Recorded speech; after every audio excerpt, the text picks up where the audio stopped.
So the signs are really are of a good sign with India, for example. So he did take a calculated risk to secure the long-term benefit, and that's what he's done. He's been aligning with the government leaders, but Donald Trump said that, well, not Donald Trump, Prime Minister Modi said that he knew Elon Musk before Donald Trump. So he knew him before he was even the prime minister or something, that they met before. So there shouldn't be a conflict of interest there, for example. But for Musk, for example, for him, he must have had this planned for some time, not just since, this year. I believe this must have been planned for some time. So, but also is aware of the help that's going to be needed, and also to overcome the regulatory hurdles here. So what can we think of in terms of the market potential? So let's look at India in detail. So India is the forefront of the global economic growth, and its government is keen on focusing on innovation and technology.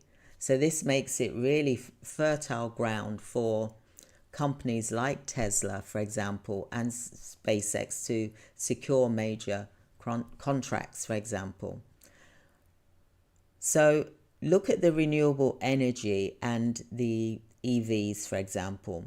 So one area where Musk is looking at is renewable energy, as we all know, and that's the electronic vehicles. With India pushing towards sustainable energy and reducing carbon emissions, there's a huge market opportunity there, for example. So then another opportunity could be satellite communications. As India expands its digital infrastructure, collaborations in satellite tech could also be on the horizon, for example. Then there's the regulatory and the political benefits. So let's look at this by looking at this government official, right? Musk could help with streamlining the regulations and pave the way for a smoother entry into the market. So he must have done some sort of research of some sort before Prime Minister Modi and Elon Musk met. There must have been some sort of, regulation guidance and some advice, lawyer-wise, etc., in order for this to happen as it has done a couple of days ago, for example. So we've seen similar things like this before, in order to, where companies have gone to a certain country to produce their products because it's cheaper, and it brings that country up further, makes them stronger and grows a lot more quicker than what it normally would have done, for example. And like I said, this is an amazing opportunity, and I'm so happy for India to be able to do this, and and something that's going to create lots of jobs is going to be a positive, isn't it? So what do you think about the relationship in terms of the EV, the market and the growth that this can help with India to, by 2030, it's going to be the largest EV market, which is amazing. I'd love to hear your thoughts about that as well. So do you think that it's a great opportunity to grow even further? Do you think that India is going to be the number one place for EVs in the world? Because this looks like that this is what's going to happen, for example. What do you think? So I'd love to hear your comments here, because I've looked and I've listened to, the conversations with the leader of India, for example, and the conversations with Elon Musk, for example. But let's look at the way that Elon Musk is making these deals. Business owners, we got to look at this and think, wow, he's achieved this and now he's achieved this. So now we need to look at how he's doing these deals, for example. He's building relationships. It's like the business leaders or the high net individuals is like his, for example, his community. And he's working and building on those communities that's going to enable him to get work, for example. And this is what I say to you, business owners, is to look at the relationships that you want to create in order for you to build work for your organization. Because at the end of the day, we cannot just sit and expect a phone to ring. We've got to get out there and we need to meet the organizations. And I've mentioned quite a few times how community is key for building strong relationships and also to get work for you and the community as well.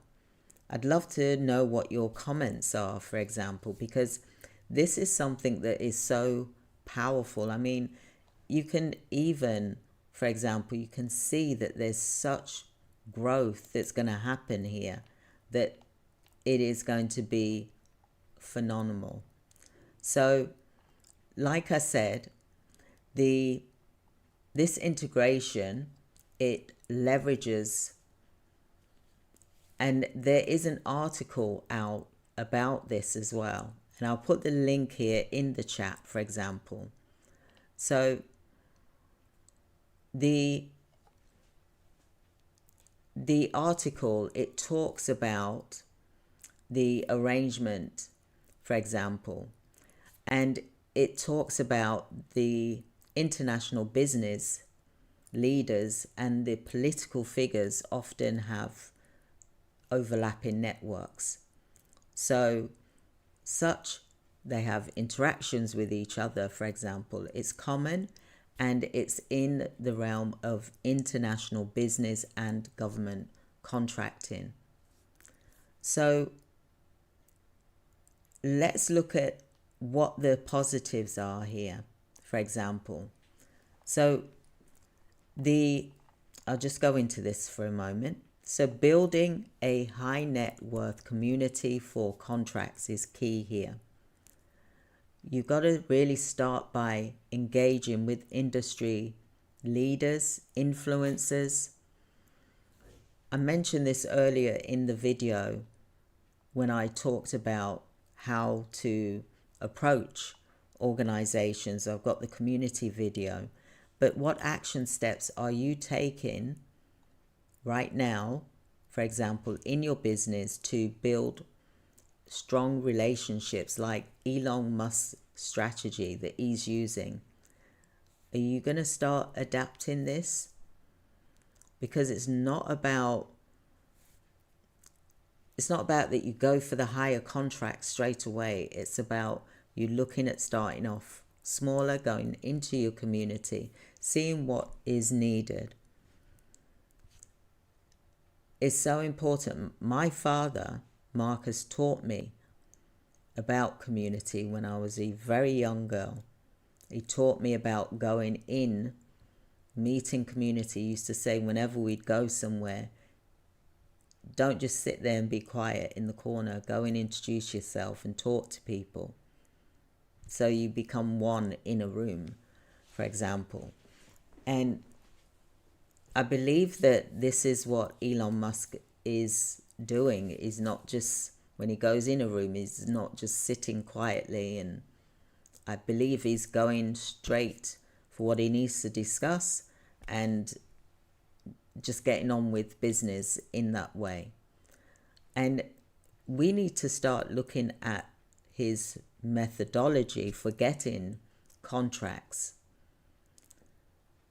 Whether we like it or not, he's getting these contracts, and these contracts are like 13 billion, for example, from the government. 13 billion. And he did that in a short space of time. I would say probably 5 years, for example. So he's managed to really push forward with this. But he's also used AI, technology, for example, and that has probably boosted things a lot more faster than what it would have taken if it was done ordinarily. You know, the algorithms, the AI, the different products and services that he provides is unique. Not many people can do that. You know, the things that, how the engine works, and it works from water. And I've looked at, I've seen them on his videos, for example, i.e. the motorhome.